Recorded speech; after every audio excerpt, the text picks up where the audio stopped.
Welcome back to The Big Picture. I'm Penny Wolfgang in for Phil Arno, and we're talking with Erie County Clerk Mickey Kearns. And while we're here and while we have you with us, all of us are coping with COVID, and I know it's affected the many different jurisdictions that you have. People always forget that everything to do with their lives has something to do with the Erie County Clerk's office. Correct. Did I give you a chance to say that, right? I didn't give you a chance to say that, but you can tell us everything. Yeah, we do $2 million transactions a year. 2 million transactions a year is out of this office. You're purchasing a house, it comes to the clerk's office. If you're looking to get a pistol permit, you're coming to the clerk's office. Obviously, I'm the clerk of the courts. If you're looking to start a business, a DBA, you come to the clerk's office. And finally, I was just out earlier at our new facility in West Seneca this morning at the Southgate facility. If you have any type of automobile transactions, we are an agent of the state, meaning that we work with the state of New York to do many of those transactions on their behalf. So yes, we do a lot of work for a lot of people, and this office has a wide reach within the county of Erie. Like I said, you have your finger in every aspect of our lives, and important ones too. So we're going to discuss the automobile issue a little bit, because probably that affects everybody as well as their homes and the other, filing things in the clerk's office. But automobile bureau and licenses and relicensing and everything has a lot to do with a lot of people. And I see you've been successfully able to reopen some auto bureaus, which obviously were closed during the COVID crisis. Where are they, and where are they located? Are they different than they were before? So here's what happened. It's interesting. I always kid around that there's only 2 clerks that had to reopen up the clerk's office: the first Erie County clerk and myself. Because as you stated, the auto bureau was closed for 6 weeks. And what we decided to do, because of our financial implications, we give approximately between $7 and $8 million to the county to help balance the budget that comes from this office. We are the revenue generating office, and we did curbside assistance. Well, during curbside assistance, we did nearly 13,000 transactions. What I'm proud of is, even after being closed for 6 weeks, we're still profitable in the auto bureau. That's important, that we're running a profit even after being closed. And I had to say, Penny, the frontline workers, the people who do the day-to-day work, that deal with the customers directly, the front-facing workers, they're spectacular. They're great people. They're working very, very hard. I know sometimes you hear about the auto bureau and the DMV. We were prepared. We were already doing appointments. We were ahead of the curve before New York State mandated that all of our facilities only could be visited by appointments. So, we have 4 facilities open now. I told you a little earlier, I was at our Southgate facility, major new facility in West Seneca, New York. It's handling a record number of transactions. We have our downtown facility, which is very, very important because the downtown traffic is starting to pick up. We have our Cheektowaga facility, which is open 6 days a week, or 5 days a week, but it's open on Saturdays, which is really, really important. And then our Northtown facility, Sheridan Plaza, which is open 6 days a week. So we're the only county clerk's office in the state of New York that has 2 locations open on Saturday, which is the flexibility that people need. But we're doing great. And, we do have satellites, and we're in the process of opening up our Eastern Hills satellite. And in the future, we'll be back in Evans, and we're going to continue to work to do the best that we can to do the people's business. But it has been a tough process. And recently, I just added 700 additional appointments to the Auto Bureau reservation system. And if you go to other, and I'm not bragging on this is just the hard work. But if you go to other counties, they're about 7 to 8 weeks out to get an appointment. Right now, today, in less than a week, you could still get an appointment post-COVID-19. That's remarkable of the hard work that the people do in this office. You totally rock. We agree with that. Now, you have reservation requests by mail to help people who don't have a computer or a smartphone. How does that work? Sure, yeah, they can. We're working with the library system and our partners. All of whoever wants to opt in. We reached out to all of the clerks throughout Erie County. They have very important positions. They're closest to the people, being a former local politician. And we're working with them to help people fill out these cards, get them back to us. We'll contact you. We'll get you in. I have an outreach center out at Southgate that's going spectacular before COVID-19, but people are walking in there. We're making appointments for them. We understand that not everyone has a computer or not everyone has the internet. So we're doing our best to accommodate those people. And you know what? Not everyone not only doesn't have it, but doesn't know how to do it, use it. You know, Right. especially older people. It's really hard. So it's so Right. good that, like I say sometimes, gee, could I call you on the old-fashioned telephone and talk to you? You know, or you, like you said, could you do? Yeah. Yeah, we were doing that for a while, but the issue that we were having was that we had a dedicated line for senior citizens.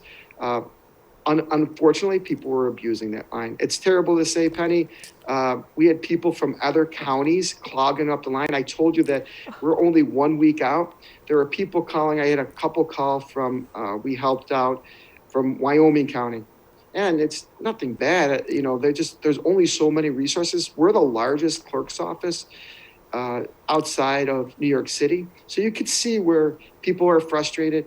And then not only would they call, they would ask multiple DMV questions. Well, this was a reservation center. So we do take calls still from time to time, but it's not advertised. And we're trying to do it this way to be proactive. And you know, I heard something a while ago that even with the reservation system, especially when you first started, people were taking advantage, making multiple Yes. reservations or not keeping their reservations. I don't know if you've worked that out or if you inform the public. We have.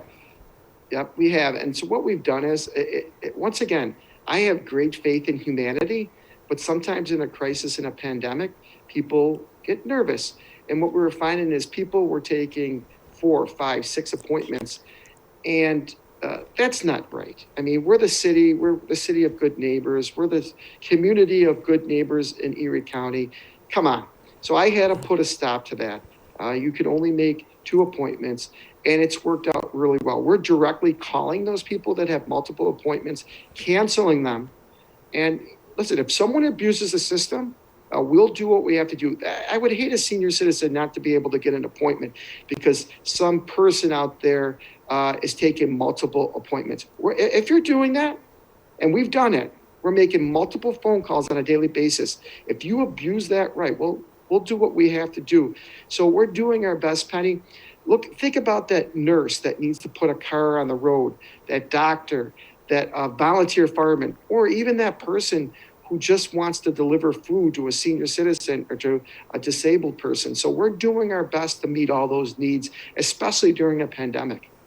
And one more thing I learned from you that's really important to tell our listeners is that if people renew their license or do anything with the motor vehicle locally, we get to keep the money.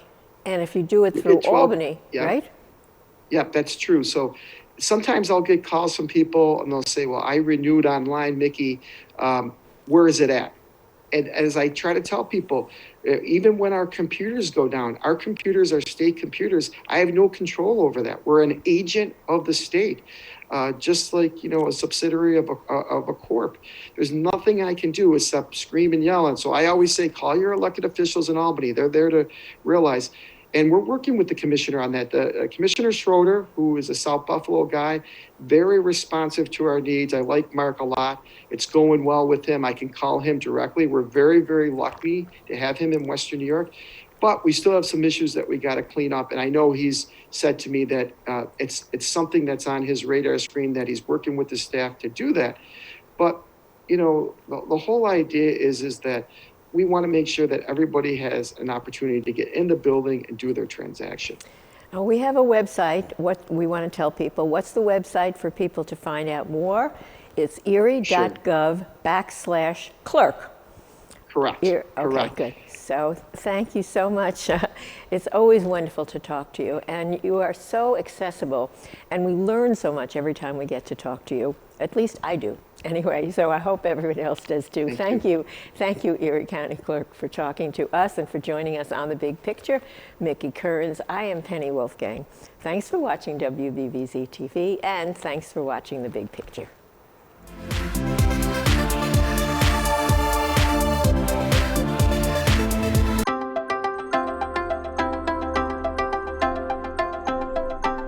Well, what's it mean to you, again, being back on the air with this radiothon, particularly in these times? You know what? Times are tougher now for everybody, but more importantly to the kids that are benefiting from the radiothon. So it's really no different for me, because I know the kids always exist and need those wishes granted, regardless, pandemic or not. But we do know that during the pandemic, I mean, their isolation, their loneliness, all of that has been ramped up even more, because they're not able to hang out with their buddies and hang out with their friends and do things outdoors like they normally would and be kids because of the lockdown. And so it's extra difficult for them. And they're challenged too, because they have to go to medical facilities, with a lot of them with their issues, and deal with the threat of COVID. I mean, it's tough for everybody, and so we're happy to. I love doing this.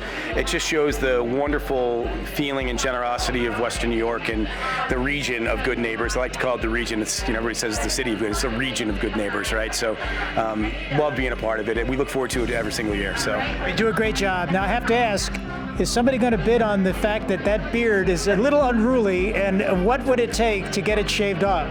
I need Ryan Fitzpatrick. I'm calling you out. Okay, unless you want me as your doppelganger and your twin, which you probably don't, you need to bid a lot of money to Make-A-Wish, buddy. Other than that, yeah, I mean, listen, if people were, I'd love to raise a couple grand, $5,000. If I was able to do that, I would be more than willing to shave this thing off, and my wife probably would be the one to make the bid. Put it that way. All right, so Ben, tell us about the Make-A-Wish Radiothon again here at the Eastern Hills Mall. We're really excited. This is the 26th year that we've been doing this for kids in our community. And yeah, here we are, safely socially distanced with masks, the whole 9 yards. But it's a great time to raise money for our kids who need it now as much as ever. Well, and you have great partners with 97 Rock and Channel 4, two major media entities that are stepping up to help you. So it's great you've been able to continue the tradition. Absolutely. We couldn't do it without them. They're such great partners. They're all in on this. Again, we all want to support the kids in the community, but we truly couldn't do it without their partnership. And so we're really eternally grateful for that. What is the mission of Make-A-Wish, in case I can't believe anybody doesn't know, but for somebody that it might not? Sure. We are here to provide hope, strength, and joy for kids dealing with critical illnesses in our community. And that's what we do. We support them through their journeys, kids from the age of 3 to 18. Have things changed for you as an organization with COVID? I know a lot of not-for-profits are experiencing a downturn in donations, and they have to rethink how they raise those monies. Absolutely. These are, traditional fundraising times are not these. And so we're really fortunate. We have longtime supporters that the mission is what matters most, but it's a challenge for us just like everyone else. What we're really fortunate for is people find it in their hearts, despite the challenging times, to still step up for these kids that need it. What's the website for people to make donations as they see this after the radiothon's over? Wishesrock.com. Wishesrock.com. And the main Make-A-Wish website in Western New York is wny.wish.org. David, tell us about the radiothon. I was going to say telethon, but it's a radiothon. Yeah, we got Channel 4 involved now, so it's a telethon as well. But this is Nice and Rock's been doing this our 26th year, and it's something we all look forward to every year. And meeting some of the children that have had wishes granted and some of the children that are going to get wishes granted is priceless, and it's something that we love to be involved in. 97 Rock loves to serve the community, and we try to make it bigger and better every year. And we want to thank our partners from Channel 4. We want to thank all the great volunteers from Make-A-Wish, and we want to thank the gang from WBBZ-TV too. You guys serve the community and try to serve the community just as much as we do, and that's our jobs. And you guys do it well too. So it's something. It's very cool, and I'm speechless right now.